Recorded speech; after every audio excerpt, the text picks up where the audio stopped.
2024 से जब से छत्तीसगढ़ में बीजेपी की सरकार बनी और सरकार बनने के बाद केंद्रीय गृह मंत्री अमित शाह ने दावा किया कि 31 मार्च 2026 तक माओवाद को जड़ से समाप्त कर दिया जाएगा। तो 2024 और 25 के दरमियान जो मुठभेड़ें हुई, उन मुठभेड़ों में मिल रही सफलताओं के आंकड़े बता रहे हैं कि जवान अब सफलताओं की तरफ आगे बढ़ते तो नज़र आ रहे हैं।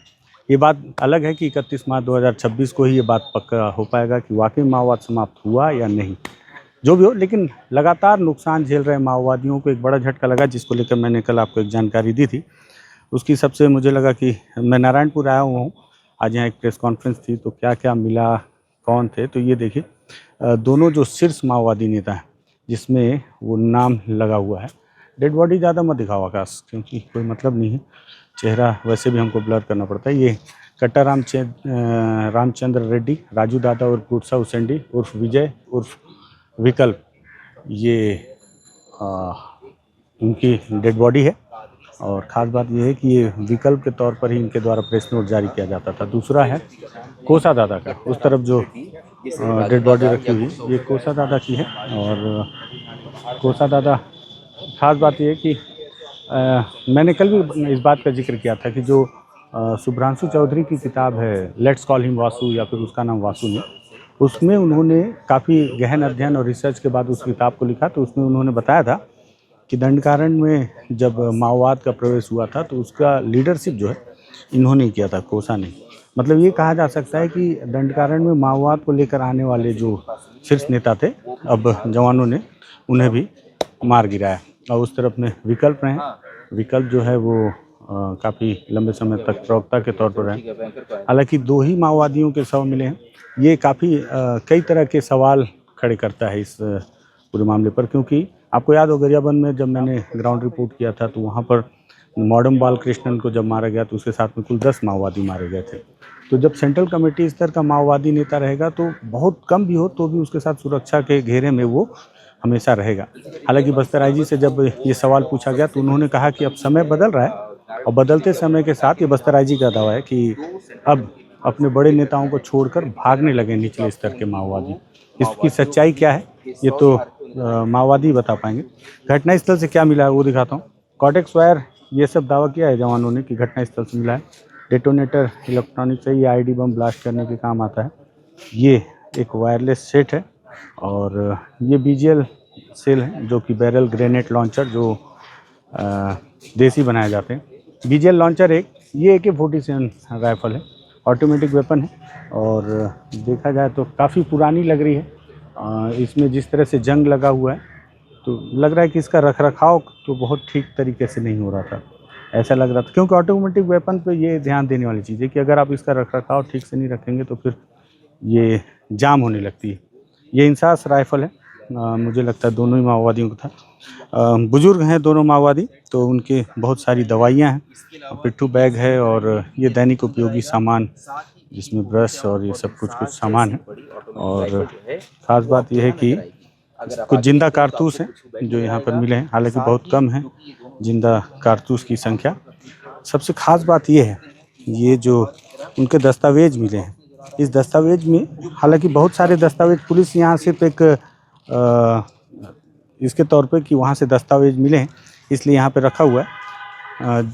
मुझे ऐसा लगता है कि सेंट्रल कमेटी स्तर के माओवादी दोनों थे, तो इनके पास में बहुत सारे महत्वपूर्ण दस्तावेज रहे होंगे, और उसी दस्तावेज को अगर पढ़ा जाए तो माओवादियों की बहुत सारी रणनीति, नीति, या जो बहुत सारी चीज़ें, जैसे कि अभी बस्तराज जी बता रहे थे कि जिन लोगों का प्रमोशन हुआ है जैसे संगठन में, जैसे ये भी बात किया अभी बोल रहे थे बस्तराज जी कि कयास लगाया जा रहा है कि क्या वाकई में हिड़मा को दंडकारण्य का सचिव बनाया गया है या नहीं, या रामदेव को अब सेंट्रल कमेटी का सदस्य बना दिया गया है या नहीं, इसको लेकर कोई दस्तावेज नहीं है।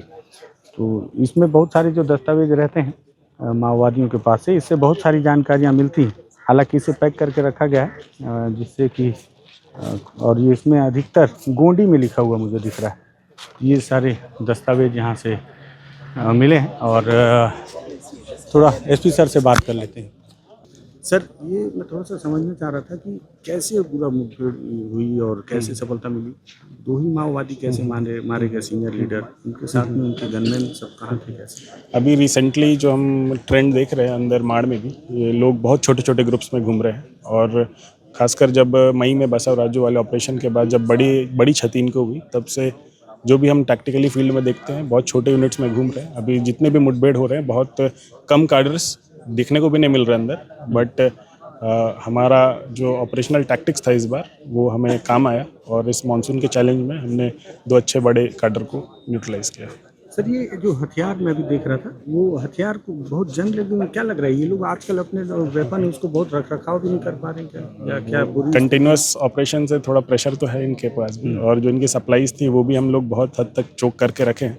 तो कहीं ना कहीं जो रेगुलर मेंटेनेंस है वो भी टीडी टीम पे भी बहुत भारी अटैक हुआ है, चाहे वो बीजापुर में हो चाहे नारायणपुर में हो, और बहुत सारा वेपन हमने रिकवर भी किया है। तो हो सकता है उसकी वजह से ये लोग ऐसे।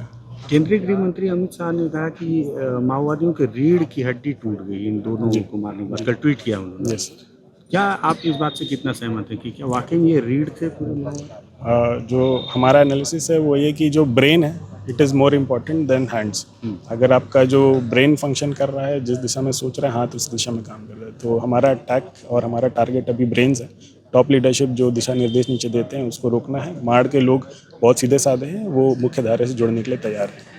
क्या लग रहा है कि क्या माड़ के जो आप तो खैर बोल रहे हो मुख्य धारा में जो तैयार है, तो अब ग्रामीणों का सहयोग माओवादियों को बिल्कुल नहीं मिल रहा है या अभी भी थोड़ा बहुत बचा हुआ है? कुछ जो अभी बहुत कोर एरियाज़ में है, जो मजबूरी में ये कर रहे हैं, मैं भी उनसे अपील ही करूंगा कि अभी वो समय गया और नक्सलवाद दोबारा इस चरम पे कभी नहीं आएगा और जल्द समाप्त भी होने वाला है। तो अपना साइड वो चूज कर लें। सर आप नारायणपुर के एक बात बार बार मेरे पास आती रहती है घूम फिर कर कि अबूझमाड़ में एक मैनुअल रेंज बनना है, तो इसको लेकर कितनी सच्चाई, क्या वाकई में यहाँ कोई मैनुअल रेंज बनना है जिसमें 54 गाँव खाली नहीं है? ऐसा कुछ हमें इन्फॉर्मेशन नहीं है। अच्छा, आपके पास जानकारी नहीं है, ठीक है।